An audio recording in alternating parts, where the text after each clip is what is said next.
Yay! Up and going.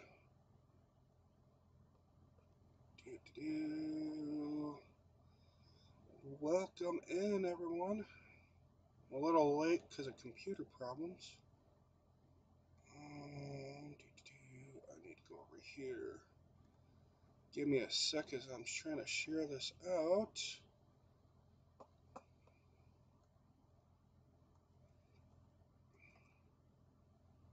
Turn that all the way down. How's everyone doing today? As I said, give me a second on this. I'm going through trying to share it out. Share.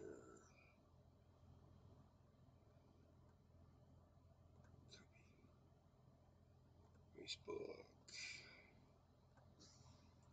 So bear with me for a minute and we'll get rocking and rolling.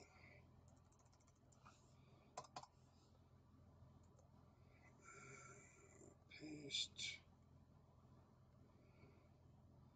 the good old joys of freaking having to share this stuff off. And share. Post. Oops. Did I just put that right back on my page again?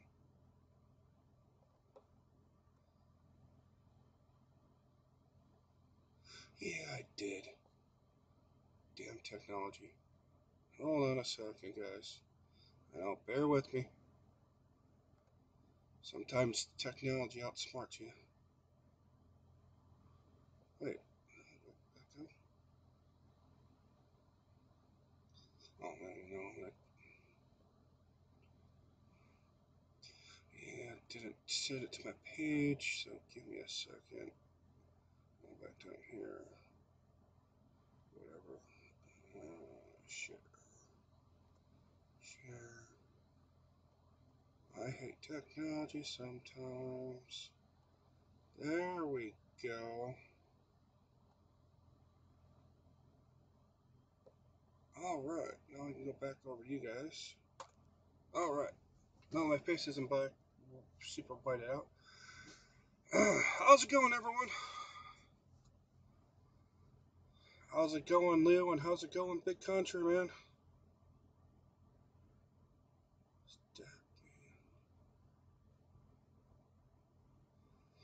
Yeah, you had to bear with me for a minute there. Stupid technology gets the best of me at times.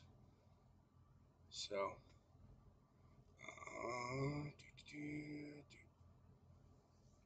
so we're gonna give it a couple seconds. We're gonna give it about 30 seconds here. See if we need more people jump in. And we're gonna talk about if you're being used just as a logbook. Got a couple stories to tell you. A couple things when I was in Springfield that kind of had to listen to and ticked me off a little bit. So, hopefully everyone's staying safe and staying warm in this wonderful weather that's coming across.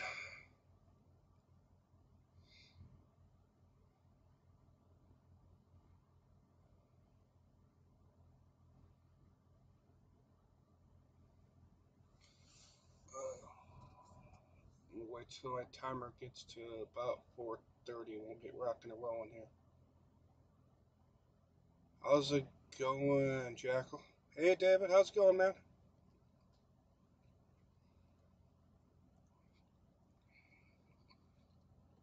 Looks like my Facebook thing went off there.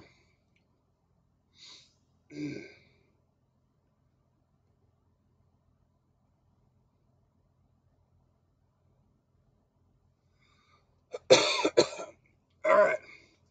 I know it's been a while since I did up a video. I've been fighting this stupid cold. So, finally able to actually halfway talk to you guys without hacking up along and freaking choke myself out. So, alright, we're going to get into this here, man. Going to give you a couple stories to talk about. And also things to be advised on if you're coming into trucking or if you are driving now. If you're looking to be a trainer, stuff not to do to your trainers, or your students, I should say. and stuff that your trainer should not be doing to you. I was in Springfield a couple weeks ago. I'll start off with the first story. I went out to dinner with a flatbed trainer, and he picked up a. He's not really a student. He already upgraded, so he completed his PSD, his TNT, which is 30,000 miles with a trainer. Upgraded, got his own truck, and went out on the road and didn't even make it a full week out on the road as a lease driver, before having several major issues, and was determined that it would be best for him to go back out for retraining.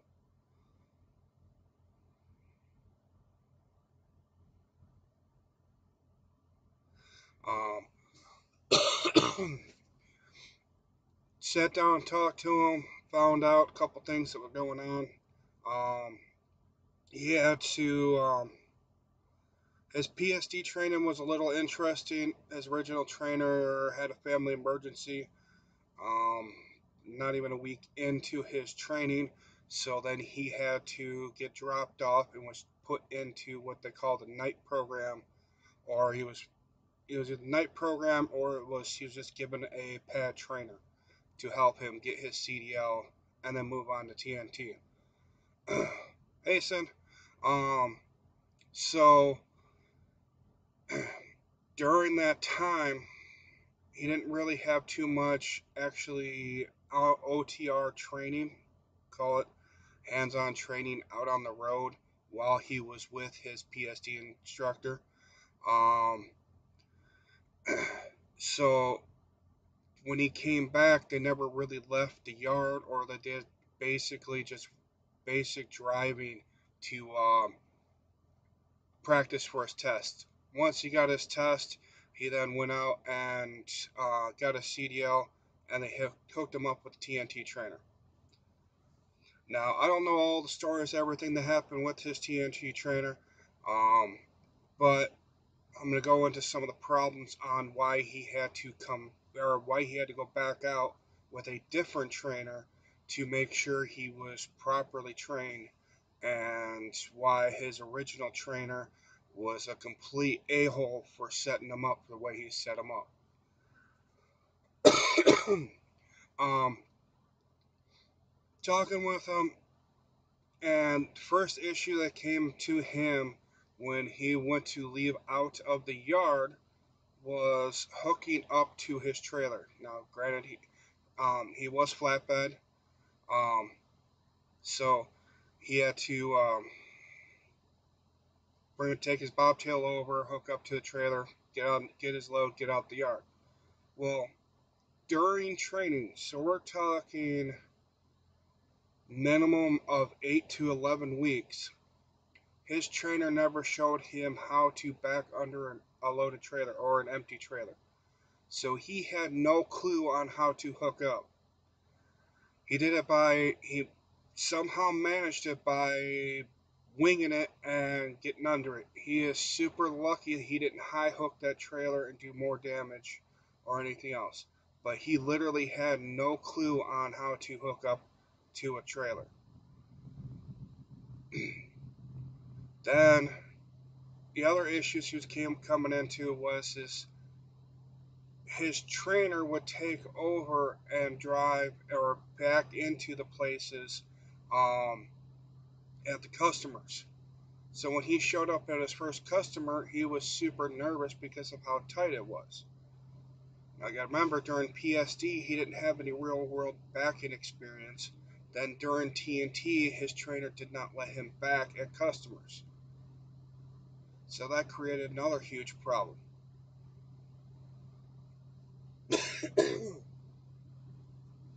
So this guy was pretty much, and then he was pretty much set up to fail right out the get-go. His trainer, there's worst case scenarios of using your student as the logbook. And again, this is not just a prime bashing video. This goes through all the trucking companies out there. When you're out on the road with a trainer, you got to make sure that you are doing everything. The other issue came across was he on flatbed side, he didn't know about how to use moving blankets to protect his tarps. Literally, when we saw his load that he brought back into the yard, which was on some sort of steel load, all his tarps were looked like T-Rex attacked them. They were shredded. For some of you guys that don't know, even if you are a company driver, you are responsible for the cost of your tarps. So on his first, not even first week out, he's now buying had to buy a whole new second set. So his trainer completely foobarred him, and that's why he ended up deciding to go back out on the road with a different trainer to get more experience. I highly recommend, even if you complete your 30,000 or if you do 40,000, if you are not ready to go solo, even if your trainer drops you off to upgrade and you're still not feel comfortable, get with your fleet manager and go. You can get signed up to go out for more training. Now, granted, it's still going to be at the training pay of 14 cents per mile or 700 miles per week or $700 per week. It is what it is. You're going to have to decide for you if you are ready. Don't rush this. Um, Another student I was talking to, again, goes into his PSD instructor. Now, this is on reefer side. PSD instructor never let him back out on the road. Only time he did backing was when he got back out onto the pad, and that for the test. So he had no real world backing experience. Then he went with that same guy for TNT, and again, he didn't do any backing. Now, this guy was even worse because anytime they got to a major city, the trainer would have him pull off on an off ramp and they'd switch. So this guy never did any in-city or heavy traffic driving during his whole TNT process. So you got to make sure that your trainer is not literally just using you as a logbook and using you to get extra miles and extra money. Now, if you think this is happening to you, you need to first contact or talk with your trainer and say, hey, what the hell is going on? I need to be backing out here on the road. I need to be driving in these major cities. And if you can't work that out between him, you need to move on to your fleet manager. Now, sometimes it's night and weekends and he's not in. You can always email him. Make sure that you get his business card or get all his contact information before you head out on the road, or even once you get on the road, have him send it to you by your email, all his contact information. There's no reason why you should not be able to get a hold of your fleet manager. If your fleet manager is refusing to work with you, step it up. Take it to Stan Kasserkey or Steve Larson. If they can't get you the right answer, you can make your way all the way up to Rob Lowe. He has an open door policy. You can get a hold of him. Everyone's email address is super easy to figure out. It's first initial dot last name, or no, first initial last name at primeinc.com. It's not super hard to figure out. If you have questions on what you should be going through training or what you should be looking out for, you can always reach out to me. I'll try and help you the best I can. I've had several people reach out to me from either real basic stuff to real important stuff where it was literally I told the student to grab a bag and get out that trainer's truck because he was doing something really unsafe and illegal. So make sure these trainers, I don't care if they're your first or you are their first student or you're their 100th student, make sure they're not taking advantage of you. This is your career. This is your life in their hands. So, it's damn cold.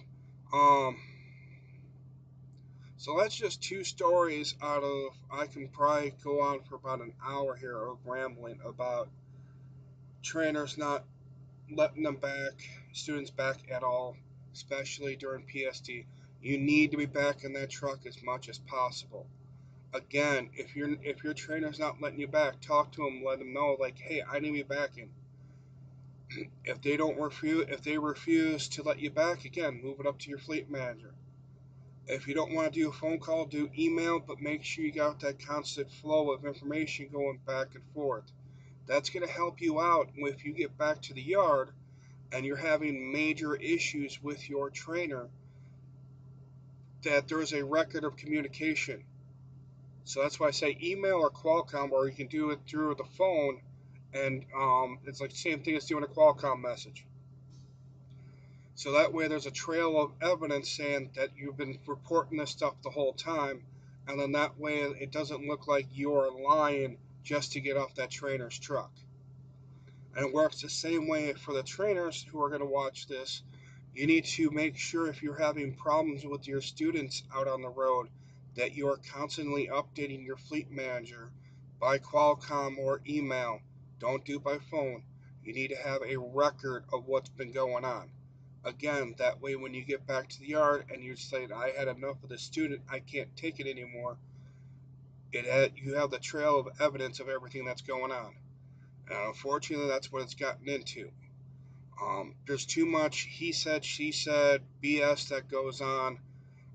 Students they'll try and make stuff up just so they can get out of their contract. The same thing as trainers, they will try and use their power to get the students to do whatever the hell they want. Another thing, remind myself, keep an eye on your logbook as a student. They just updated our Qualcomm systems. Everyone, I think, should be updated by now, where you actually have to have the PIN number each time to get into your logbook information. Make sure your trainer is not editing your logs to make you drive that much sooner. That's why with all my students, I did shifts 6P to 6A. My students did 6A to 6P. Whatever happened in those hours is what you were responsible for. So, man, so that's why it helped alleviate the whole hours. And some trainers, what they're literally doing is, as soon as the student's 10-hour break is up, even though sometimes you can be stuck at a customer for 10 hours, student never slept. Now, but their 10-hour break is up, now they're making them drive some more.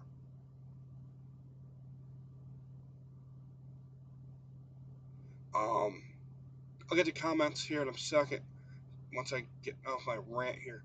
So make sure you are reporting what's going on. Drink real quick. Alright, go through comments here real quick. Oh, and also right now for winter driving, Prime is actually giving out additional $300 to the students, not out of the trainer's pay or anything. It's coming straight for Prime. So right now, if you are a TNT student, you're actually getting $1,000 a week minimum. Another trainer. Yes. If you get to the point where you need to ask for another trainer, again, you gotta have to make sure you have that trail of evidence of everything that's been going on and the issues and why you need another trainer.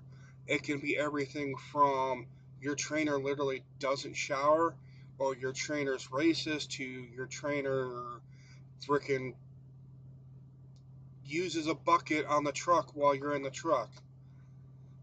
So there's a lot of issues that can go on. Unfortunately, the system is not perfect. So unfortunately, the Prime really does not know, or any of these, a lot of these trucking companies don't know the problems that are happening with the trainers or with the students until somebody says something. So if you think, oh, it's not that bad, I'll toughen it out, I can deal with this guy screaming at me, making stupid racist jokes at me. But the problem is that he's going to keep doing it and keep doing it and get worse. That comes into huge problem with male and female students and cross gender dealing with those issues. That's why a lot of trainers do not do opposite sex training. They don't. They completely want to avoid that headache.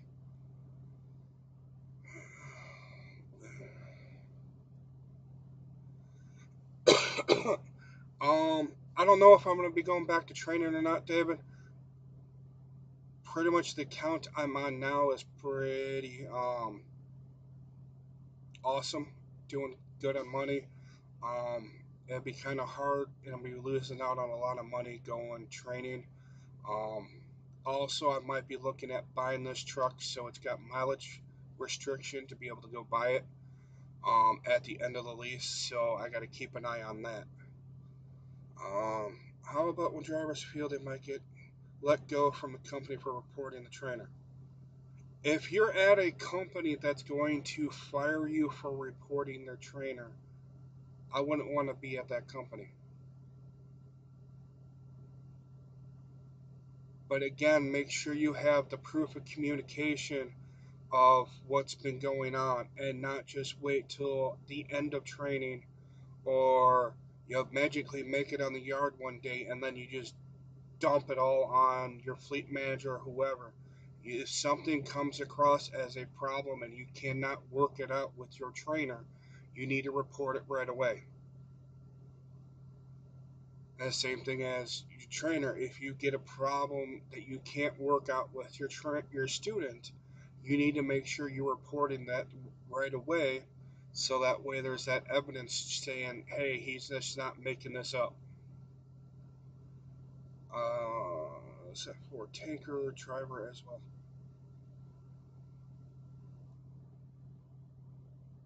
I'm not sure what you're asking there. GGHH987. Which part are you talking about? Is that for tanker driver as well?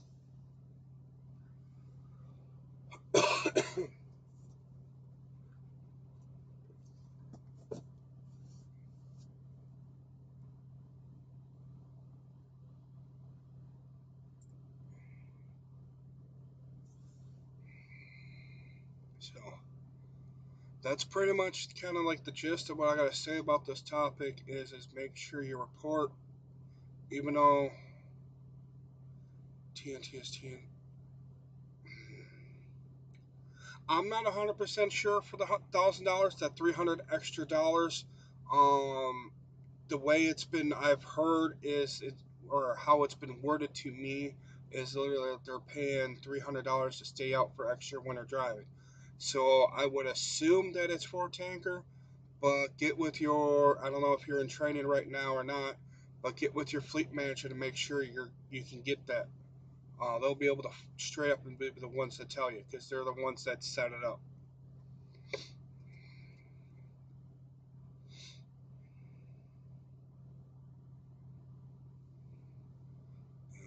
Make sure I don't miss anything here.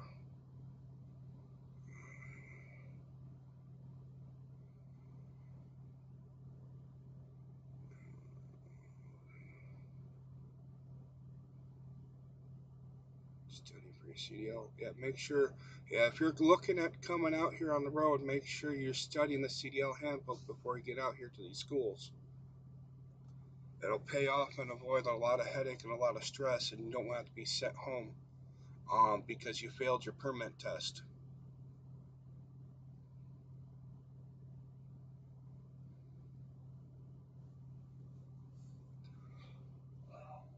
Man, my throat.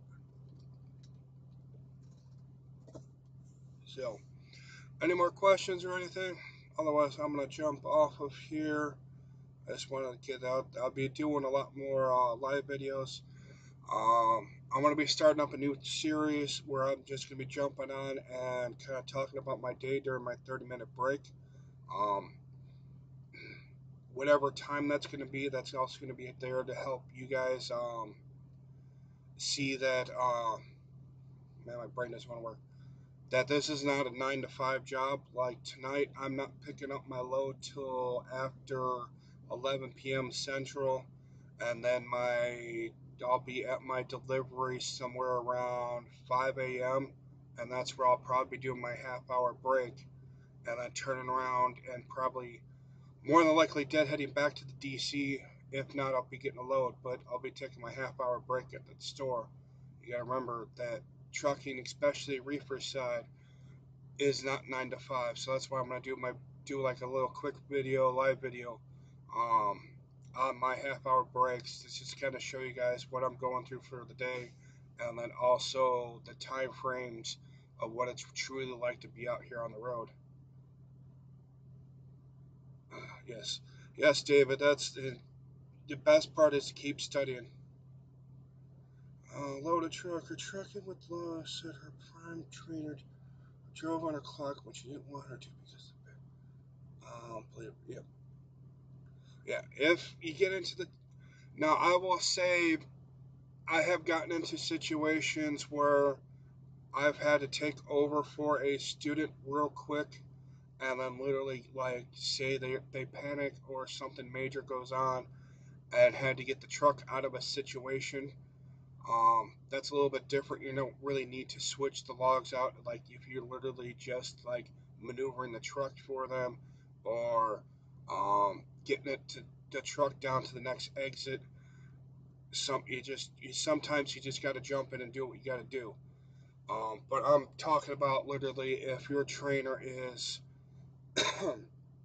driving your time for you, like say they're doing their 11-hour drive shift and then signing in for you, and then they're driving another 5 hours. That'd be something I would majorly need to talk about.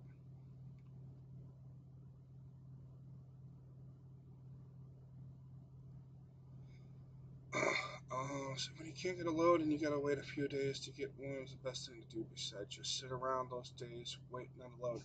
Um, Best thing to do is hop on your phone, go to Google Maps, see what's in the area. Sometimes if you kind of could plan it out, you can get to like either a casino. Over here, there's kind of not much what's going on, but I can probably call up a cab and go into town, go for a walk. I mean, I got PlayStation 4 on the truck, TV, so I've got plenty of entertainment. That's gonna be the other thing I'm gonna be going into with you guys is getting out of the truck and checking out things in the town. Like from here, I walked down to my video where I walked down to what was it, Conley and Bowerman, and checked them out. So it's just one of those things. It's just you kind of got to find ways to entertain yourself.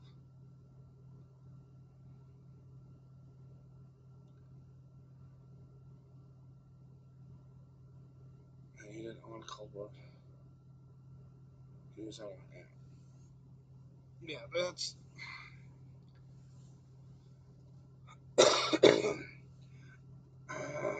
It's we got a blown tire or something like that. I've sat on the shoulder. Hell, I'll tell you one story where I goofed up, and thankfully I didn't have to pay for the trailer tires. It wasn't really 100% my fault, but there was no way I could avoid it. We were sent out. I don't even remember. It was middle of nowhere, either New Mexico or Arizona. I think it was one of the two. But we were heading south, and then you had to take a dirt road pretty much to get to this place, and probably about 200 yards from where we made the left while we were heading south, so we made the left turn. Um, 200 yards south of there was one of the inland immigration checkpoints. Now, to get to this place, it wasn't bad, but it was the way out that was super tight and what caused the problem. It was a dirt road, and you were literally going through connecting dirt roads to get to this place between farmers' fields. And they had those stupid cattle grates on there. Again, made it in no problem, but on the way out, he had to make a left-hand turn to get back to that main road back there where I came in on. And when I made that left-hand turn with the swing of the trailer, I freaking caught it just right on my trailer tires that I blew one and gashed another. So we were stuck there for 5.5 hours on this dirt road in literally the middle of nowhere, waiting for road assist to get out there to change out our tires. So if you get a tire problem and all that, you just put it on the shoulder and then deal with it. There's no reason to try and limp it, because then all of a sudden you're gonna, if it blows out bad enough and you damage that rim, you're gonna be buying a rim. And if I remember right, I think the super single rims are like $700 each. So, trailer. Um, Truck tires, as I'm a lease driver, truck tires you're responsible for. Trailer tires, if they blow out, I'm not responsible for. But if I do something really stupid and get them, say I drive up on a curb and hit a pole or a sign and blow up two tires there, then I'll be responsible for paying those tires. That's why I was really surprised that they didn't get me for those the cost of those tires. But I think they kind of realized that it wasn't really my fault, because there's no way I could avoid it. It's just a real crappy customer to go to. So, all right. I'm gonna probably call this here. So, um, if you haven't already, make sure you are subscribed and hit that bell. Go over to Facebook, hit the like on my what do I call it, my page, JA Cast Vlogs. Same name as what's right there on Facebook. Subscribe on there. That's where I send all my Instagram pictures and all that stuff. That's where you can get a hold of me. Probably the easiest way to get a hold of me for questions and all that. So, how often I do blindside? Only time I do blindside, man, is when I absolutely have to. Otherwise, you can set it up 99% of the time for sight side. Um, but sometimes you have to do it, and you just got to do what you got to do to get it in there. If that means getting in and out of the truck a freaking 100 times, and then that's what you got to do so you don't hit stuff. So, other than that, guys, everyone stay safe. I got more videos coming out.